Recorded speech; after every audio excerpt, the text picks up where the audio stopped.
been declared unconstitutional by a judge, and now phone calls are coming into a local law firm about the military's don't ask, don't tell policy. Former and current gay military members want to know where they stand now. Fox 23's Kristen Lauman, she's standing in Albany right now with more on what's next in this whole process. Hi, Kristen.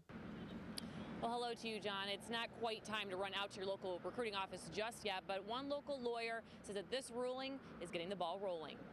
Since 1993, gays in the military haven't been able to openly disclose their sexuality. That could change now that a California judge's ruling says the don't ask, don't tell policy is unconstitutional. Why should that matter if they're willing to put their lives up for our country? If you want to, but if you don't want to, it's none of nobody's business. Under don't ask, don't tell, the military can't ask about the sexual orientation of service members, and those who acknowledge being gay or discovered engaging in homosexual activity, even in their own homes off base, are subject to discharge.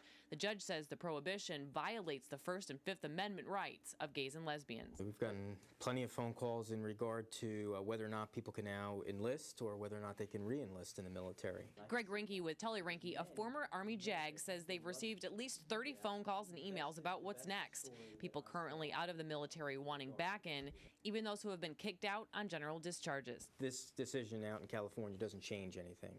It's not even, the judge herself even gave like a 2-week period for both parties to come up with a way of implementing it. My opinion is in that 2 weeks, the Defense Department, General Counsel's office will file an appeal to the circuit asking for a stay. Rinckey says it could take 6 months to a year to see this process come to a close. He says while you won't see that immediate change, the process is moving forward. Now, Rinckey also adds this could close a loophole for those who tried to get out of the military because of don't ask, don't tell, and the U.S. Department of Justice can appeal this decision, but they have not announced what they intend to do yet.